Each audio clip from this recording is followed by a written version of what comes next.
sermon series out of the book of Colossians, which is a letter at the end of the New Testament.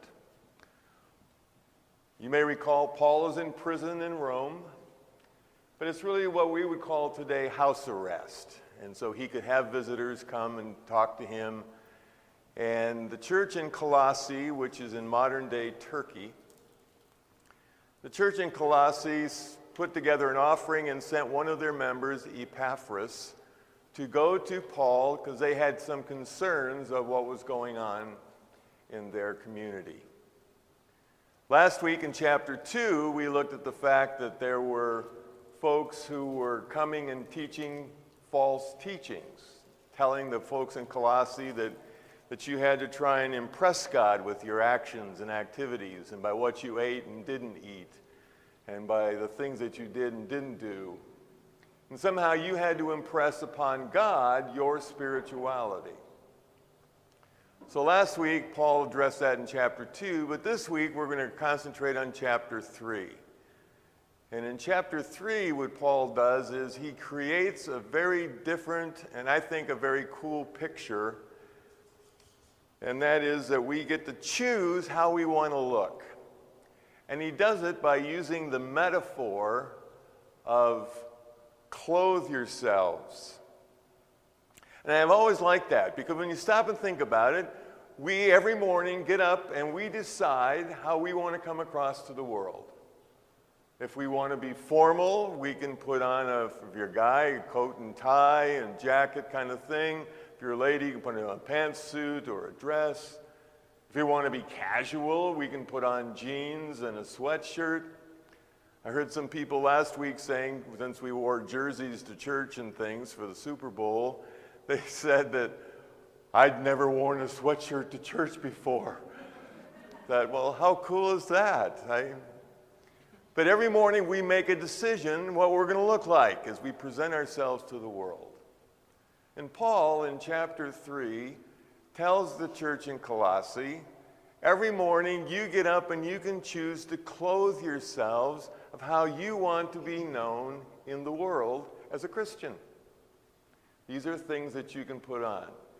He goes on to give 8 different attributes, and if I was going to keep you here all day, I would do all 8. But we're not going to cover all 8. I'm just going to do 4 of them. So you'll only be here half a day. That's the good news. The first one he says is put on kindness. Clothe yourselves with kindness. And one of the ways I think kindness can be measured is in generosity. And what are the things that we can be generous about? Well, one of the things I think we can be generous about is laughter. Bringing joy to other people, making them smile. I love the commercials where they show people who are all grumpy looking and then somebody gives a smile and they go, oh, everybody gets happy in the commercial. It's like, yeah, that's kind of the way it works. Smiles are infectious, frowns are not. And so what I think is so beautiful about what Paul was saying is choose to be kind to people, share with them smiles. The second thing that we can be generous with are compliments. John Wooden, who was probably the greatest basketball coach in American history, his teams at UCLA won 10 national titles, including 7 in a row.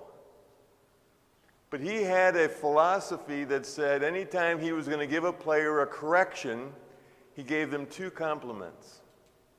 Good job at this, not so good at that, great job with that over there. 2 compliments for every correction. What an interesting approach. It seems to have worked pretty well with college-age basketball players. And I think one of the things we can do as people of God is we can be free with our compliments, saying thank you to others. Being kind to them is a way of doing that.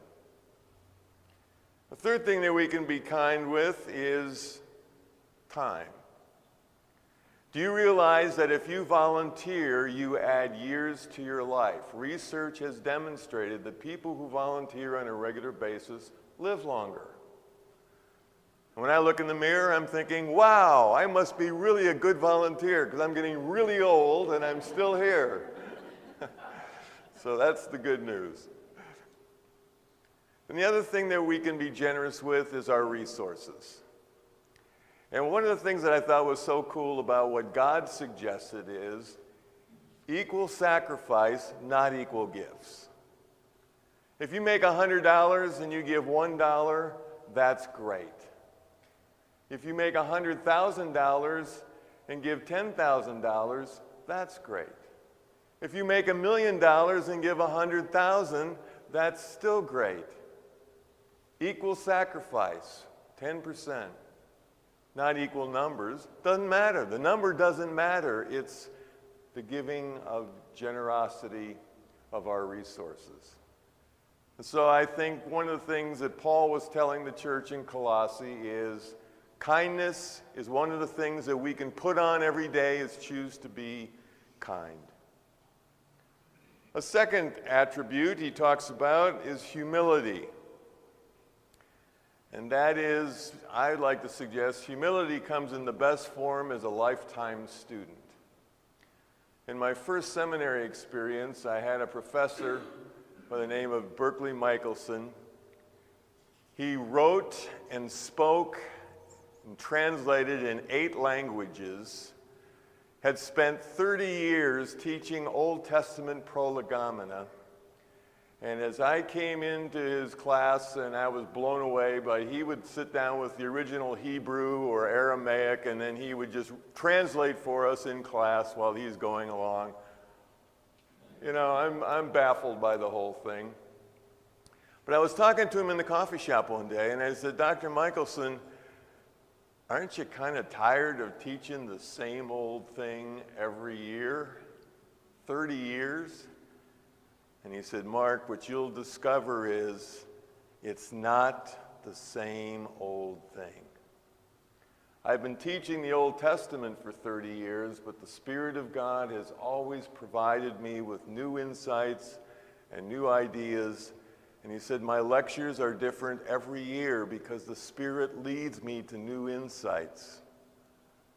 And I can tell you, after 49 years of ministry, that is still true for me as well.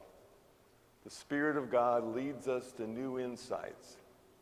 The other thing that's pretty humbling about this is, do you realize one New York Times Sunday magazine or edition? It's a good thick thing. But there's more information in one Sunday New York Times than what a 17th century British citizen would be exposed to in an entire year.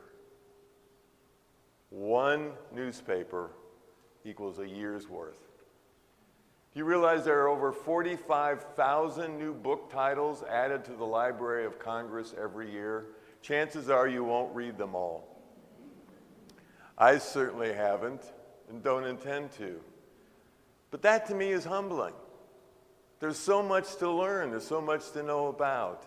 And if we take an attitude of humility, realizing we can be a student no matter what our age, we'll learn something new, we can gain something new from it, that's a form of humility that we can share with the world, that we are lifetime students.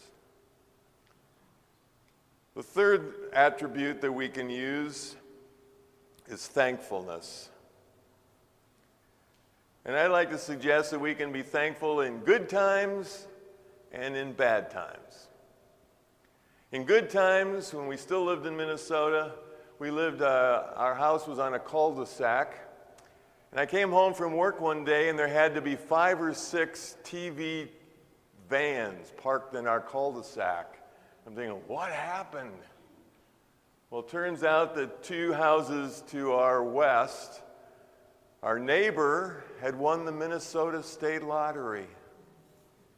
So all the TV stations were showing up. Is he a good neighbor? Were they nice people? Yes, they were nice people before they got their money. Now I'm going to be really nice to them because they've got money. No. It's kind of what the TV was expecting you to say. No, they were jerks. Then they got rich and now they're really bad. No. Didn't happen. They were nice people before, and they were rich people that were nice afterwards. But there was a lot to be thankful for if you came home and won the lottery any place. But what about bad times? How can we be thankful? I had a wonderful example of this as a former pastoral colleague of mine at a previous church left the ministry and went into Minnesota state politics. He became a state senator and was elected to several terms and served very well for his constituents. But then an interesting thing happened. At age 62, he had a stroke. And it paralyzed him on the left side. And I went to visit him after his discharge from the hospital, and he had spent months in the hospital at Sister Kinney Institute in Minneapolis.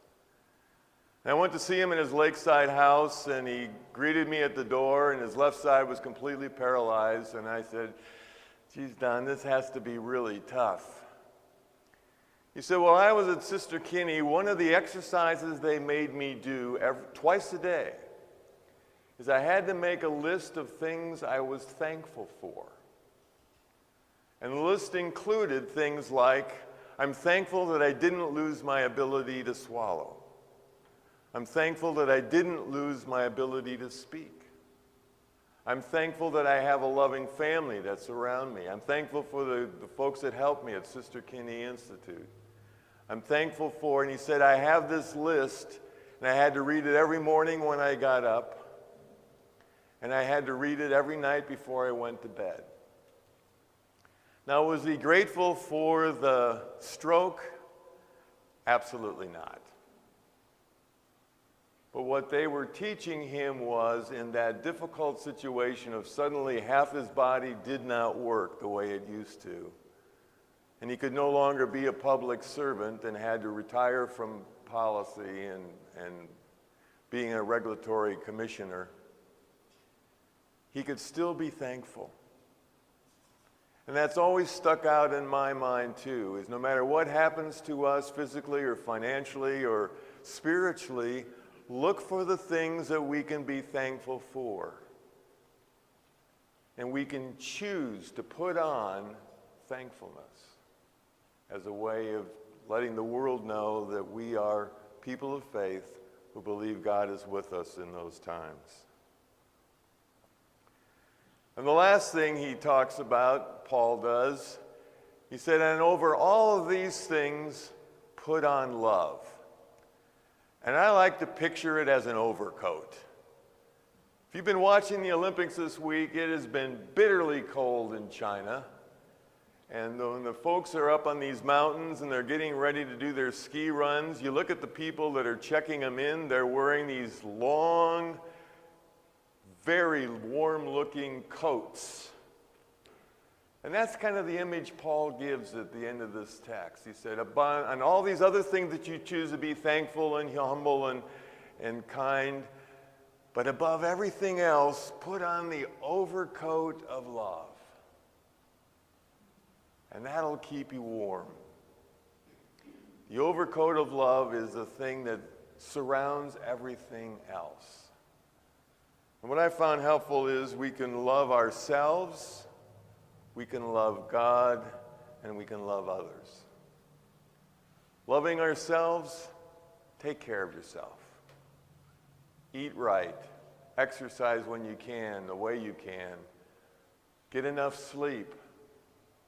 Do the things that make your body the best it can be. Not out of guilt, but out of a grateful heart that I'm loving myself by taking care of me. We can also love others. In a previous church, we had an ongoing mission in Jamaica. And I want to tell you, it's a lot easier to recruit people to go on mission trips in January to Jamaica from Minnesota than it is most other places in the world.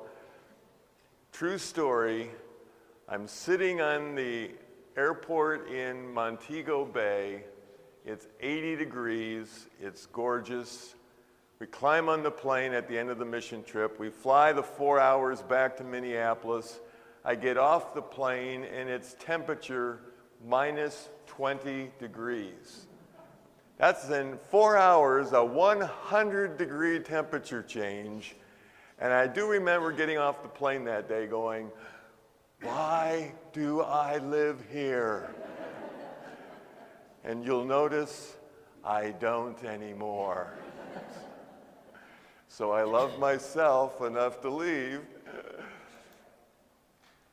But on that mission in Jamaica, I met a beautiful woman by the name of Gloria Vieira. And she had worked for the Ministry of Education in Jamaica for her career, but there were so many kids that were being abandoned by their parents because they couldn't afford to raise them or they were too disabled to be taken care of in normal circumstances.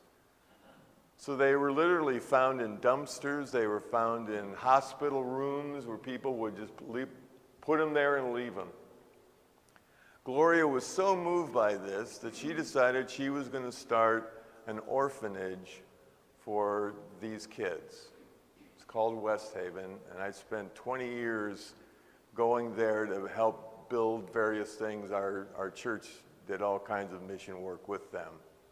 But the beauty of that was Gloria's love for others. When most people were going to be retiring, she was building an orphanage. And they had 60 to 80 kids at a time in there that were all severely handicapped in one physical or mental way, and she loved them all. And it was a beautiful experience to watch her taking care of and teaching us how to take care of them. And then there's loving God. Gloria was always a model for me to how to love others, but loving God is about giving God access to our lives. So I hope we take time to pray. I hope we take time to read God's word. I hope we take time to worship. Delighted that you're here today. We're coming into the Lenten season, and on Ash Wednesday we'll have a special service, and I'm going to be handing out a devotional that you can use for the 40 days of Lent. And it's a chance for you to spend the 40 days preparing yourself for Holy Week and what God might have to teach you, would like to teach you over the days and weeks coming up. So, yes, be kind, be thankful, put on the overcoat of love, and share that love with others. God has called us to show the world by how we dress, and we can put these things on. Thanks be to God. Amen.